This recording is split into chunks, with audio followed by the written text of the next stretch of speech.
کرم کرتا ہے، اللہ تعالیٰ ان کے درمیان باہمی محبت ڈال دیتا ہے، اللہ تعالیٰ ان کے رزق میں برکت ڈال دیتا ہے، اور اللہ جب ان کی آپس میں اخلاص کے ساتھ وہ جڑتے ہیں اور ایک دوسرے کے حقوق و فرائض کا اللہ سے ڈرتے ہوئے خیال رکھتے ہیں، تو پھر اللہ بھی ان پر اپنی رحمت کی نگاہ ڈالتا ہے، اور جس پر میرے رب کی رحمت کی نگاہ ہو تو پھر اس پر کرم ہی کرم ہوتا ہے، اور وہ گھر جو ہے پھر اللہ کے پیارے بندوں کا گھر ہوتا ہے، جہاں پر اللہ کے کرم کی بارش ہوتی ہے۔ تو یہ سب کچھ پانے کے لیے ضروری چیز کیا ہے؟ اللہ کا تقوی اختیار کرنا۔ پڑھا کہ اللہ تعالیٰ نے تمام بنی نوع انسان کو ایک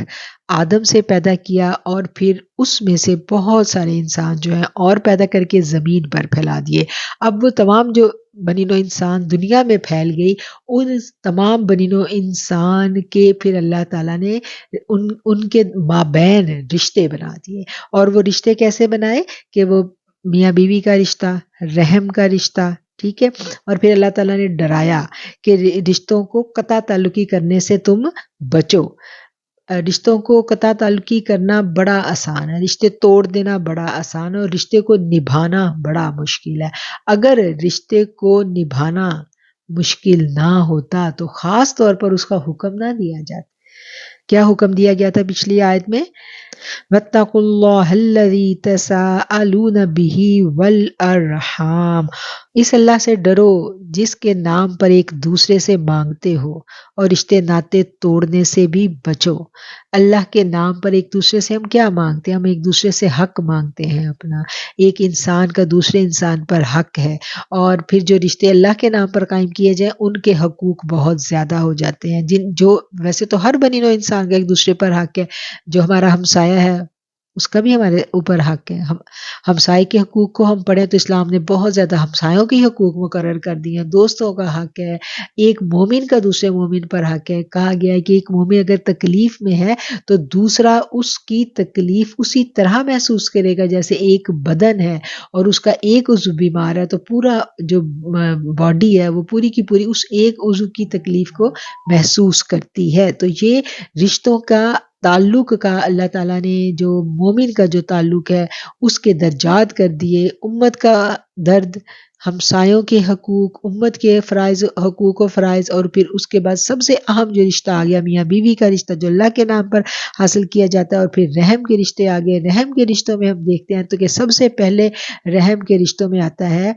بہن بھائیوں کا رشتہ۔ رحم کا رشتہ کیا ہے کہ جو ایک رحم سے پیدا ہوئے، ایک رحم مطلب ایک ماں کی اولاد، ایک ماں کی اولاد میں سگے بہن بھائی آ گئے، ٹھیک ہے، اور پھر سگے بہن بھائیوں کے حقوق کو جن کو کاٹنے کا، جن کو توڑنے کا بہت سخت حکم ہے، ایسے بڑی سخت وعیدیں ہمیں احادیث میں ملتی ہیں کہ جو رحم کے رشتوں سے قطع تعلقی کرے وہ کسی صورت، وہ قطع تعلقی کسی صورت جائز ہی نہیں، اور رحم کے رشتوں کو نقصان پہنچانا، رحم کے رشتوں کا خیال نہ رکھنا، رحم کے رشتوں کے دکھ درد میں کام نہ آنا، اس کے لیے بہت سخت احکامات ہیں۔ اور پھر کیا کہا گیا کہ ان رشتے ناتوں کو کاٹنے سے، توڑنے سے بچو۔ ان رشتوں کو یعنی سگے بہن بھائیوں کو ملنا، ان کے حقوق کو ادا کرنا بہت یعنی فرض کر دیا گیا، اور یہ اس میں مشکل بھی ہے۔ جب وقت گزرتا ہے، ہر بہن بھائی اپنے اپنے گھروں میں آباد ہو جاتا ہے تو پھر مشکلات آ جاتی ہیں، بہت سارے ایسے مسائل آ جاتے ہیں کہ آپ کو یہ رشتے ناتے اسی لیول پر قائم رکھنے مشکل ہو جاتے ہیں، اور توڑنے بڑے آسان ہوتے ہیں، توڑنا بڑا آسان ہے اور ملنا جلنا بڑا مشکل ہے۔ لیکن کیا ہے کہ جب اللہ کا ڈر ہوگا تو پھر انسان اس کو نبھائے گا، کیونکہ اللہ نے ارحام، رحم کے رشتوں کا خاص طور پر ذکر کیا، اور پھر رحم کے رشتوں میں پھر درجہ بندی آ جاتی ہے۔ اول درجہ آ جاتا ہے سگے بہن بھائیوں کا، پھر اس کے بعد آگے سے آگے بلڈ ریلیشن جو ہے وہ آگے سے آگے آتے چلے جاتے ہیں۔ پھر اس کے بعد آیت کے اگلے حصے میں اللہ نے کہہ دیا کہ جو کچھ بھی تم کرتے ہو تم پر نگہبان جو ہے وہ تمہارا رب ہے، اور تمہارا رب تم پر نگہبان ہے۔ پھر اس کے بعد ہم اس سے اگلی آیت کو دیکھتے ہیں، وَآتُوا الْيَتَامَىٰ أَمْوَالَهُمْ وَلَا تَتَبَدَّلُوا الْخَبِيثَ بِالطَّيِّبِ وَلَا تَأْكُلُوا أَمْوَالَهُمْ إِلَىٰ أَمْوَالِكُمْ إِنَّهُ كَانَ حُوبًا كَبِيرًا۔ اور یتیموں کو ان کے مال دے دو، اور پاک اور حلال چیز کے بدلے ناپاک اور حرام چیز مت لو، اور اپنے مالوں کے ساتھ ان کے مال ملا کر مت کھاؤ، بے شک یہ بہت بڑا گناہ ہے۔ ان آیات کا جب ہم پس منظر دیکھیں تو ہمیں پتہ چلتا ہے کہ یہ آیات اس وقت نازل ہوئی تھیں جب غزوات ہو چکے تھے، اور بہت سارے صحابہ کرام شہید ہو گئے، اور بہت سارے مدینہ منورہ میں یتیم بچے جو تھے وہ منظر عام پر آئے۔ اب ان یتیموں کی کفالت کیسے کی جائے، ان یتیموں کے جو ماں باپ ان کے لیے مال چھوڑ کر گئے تھے، اس مال کا کیا کرنا ہے۔ اب اسٹیٹ کی یہ ذمہ داری تھی، اور اسٹیٹ نے کی یہ ذمہ داری جو ہے یہ اسٹیٹ نے کس طرح سے ادا کرنی ہے، تو اس کے لیے پھر ان آیات میں ہمیں احکامات ملتے ہیں کہ یتیموں کو ان کے مال دے دو، اور پاک اور حلال چیز کے بدلے ناپاک اور حرام چیز نہ لو، یعنی اگر جن کے بچے چھوٹے ہیں وہ بھی مال کی کفالت نہیں کر سکتے تو پھر ان کے جو قریبی رشتہ دار عزیز تھے ان کے ذمہ ان کی کفالت کی گئی، اور پھر ان کی تربیت کی گئی کہ تم نے جب ان یتیموں کے مال کی کفالت کرنی ہے تو پھر بڑی ایمانداری اور دیانتداری اور نیک نیتی کے ساتھ کرنی ہے، کہ جو ان کا مال ہے اس کو حفاظت کے ساتھ تم لوگوں نے رکھنا ہے، اور پاک اور حلال چیز کے بدلے ناپاک اور حرام چیز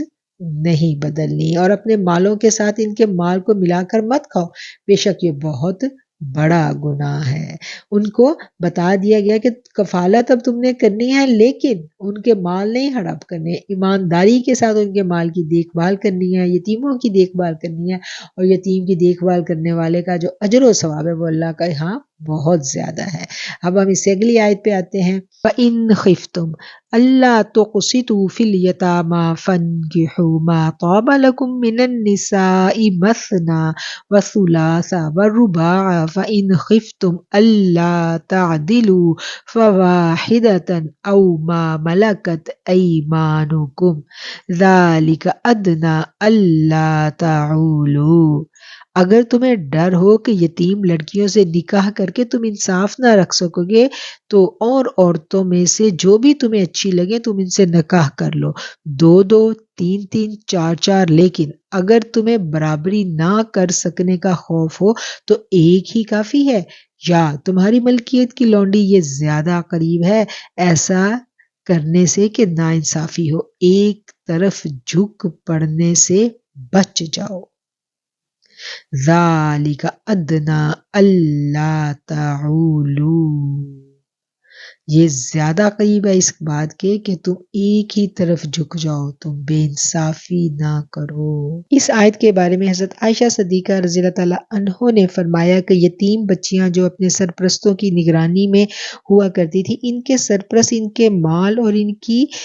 حسن و جمال کی وجہ سے ان کو اپنی زوجیت میں لے لیتے تھے، اور باپ کا سایہ اٹھ جانے کے بعد کیونکہ ان کے حقوق کا محافظ اور ان کے دکھ درد میں ان سے ہمدردی کرنے والا اور کوئی نہیں ہوتا تھا، اس لیے عام طور پر نہ تو ان یتیم بچیوں کے ساتھ نکاح کرتے وقت ان کو ان کی حیثیت کے مطابق مہر دیا جاتا تھا، اور نہ ہی نکاح کرنے کے بعد ان کے حقوق ادا کیے جاتے تھے۔ اس لیے اللہ تعالیٰ نے یہ آیت نازل فرمائی اور حکم دیا کہ جب تمہیں اندیشہ ہو کہ تم بے سہارا بچیوں کے حقوق کی نگہداشت نہیں کر سکو گے تو ان کے ساتھ نکاح مت کرو، بلکہ ان کے علاوہ دوسری عورتوں سے نکاح کر لو جو تمہیں پسند ہو، اور 4 عورتوں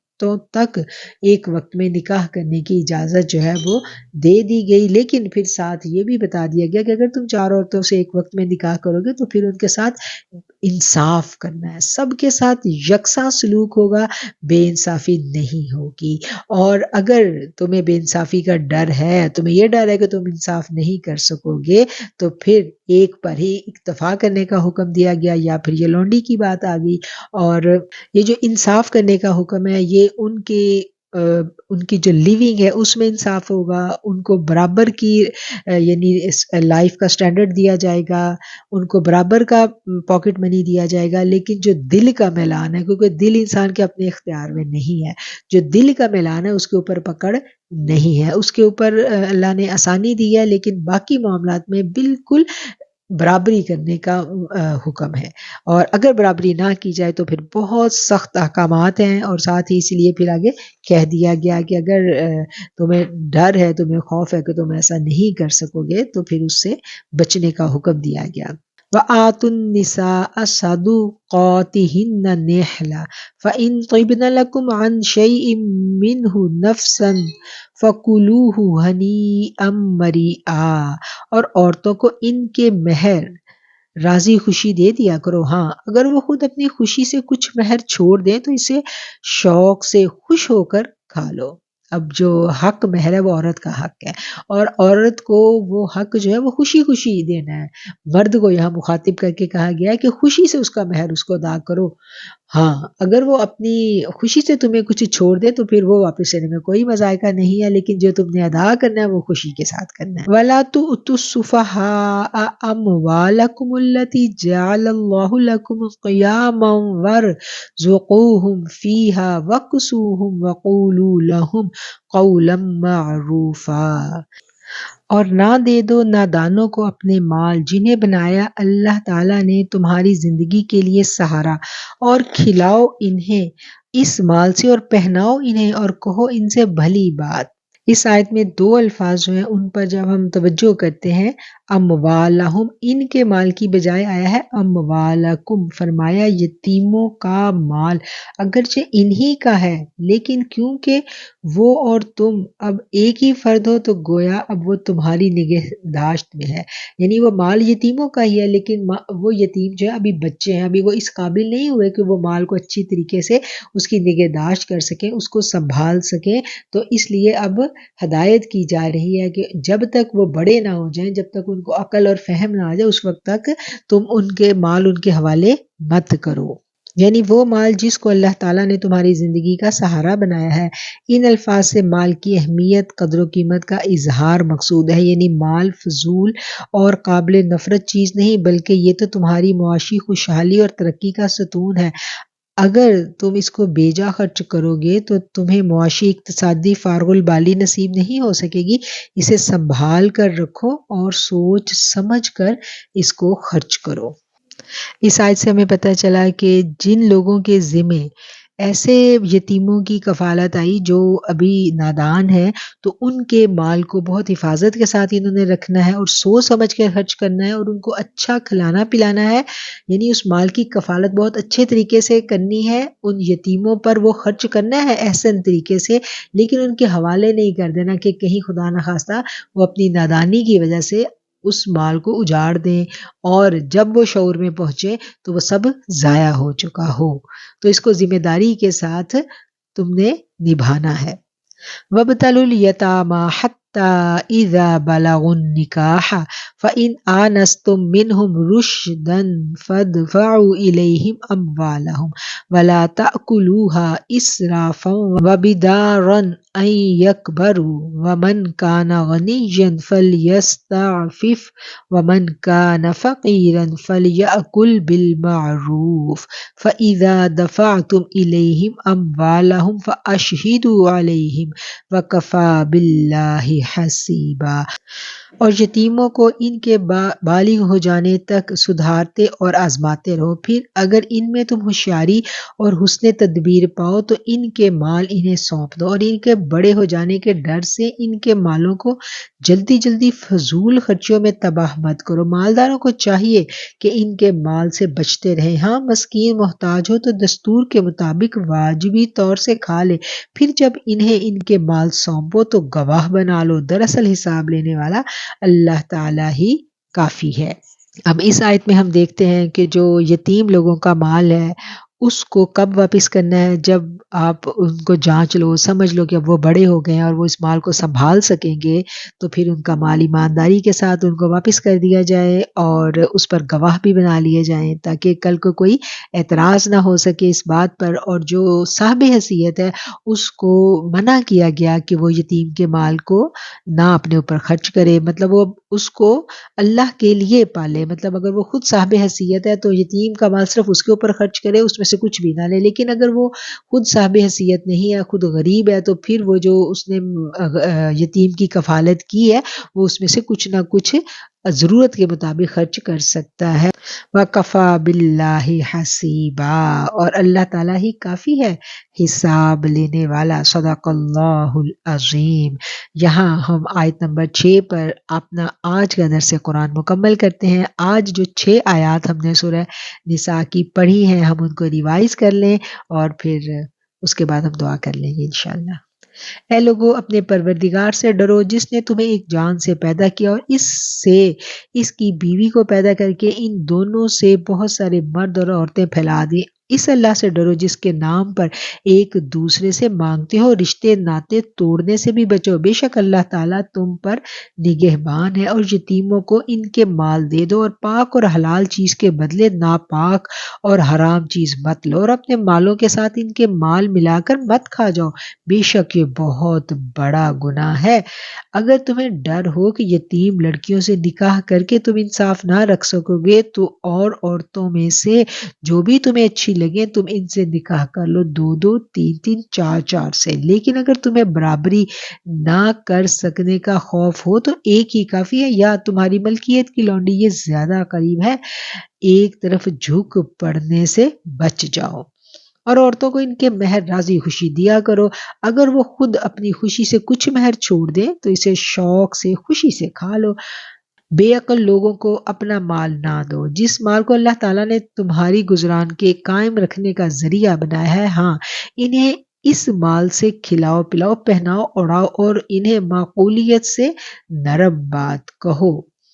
اور یتیموں کو ان کے بالغ ہو جانے تک سدھارتے اور آزماتے رہو، پھر اگر ان میں تم ہوشیاری اور حسن تدبیر پاؤ تو انہیں ان کے مال سونپ دو، اور ان کے بڑے ہو جانے کے ڈر سے ان کے مالوں کو جلدی جلدی فضول خرچیوں میں تباہ مت کرو۔ مالداروں کو چاہیے کہ ان کے مال سے بچتے رہیں، ہاں مسکین محتاج ہو تو دستور کے مطابق واجبی طور سے کھا لے، پھر جب انہیں ان کے مال سونپو تو گواہ مقرر کر لو، دراصل اللہ حساب لینے والا ہی کافی ہے۔ وَكَفَى بِاللَّهِ حَسِيبًا۔ صدق اللہ العظیم وصدق رسولہ النبی الکریم۔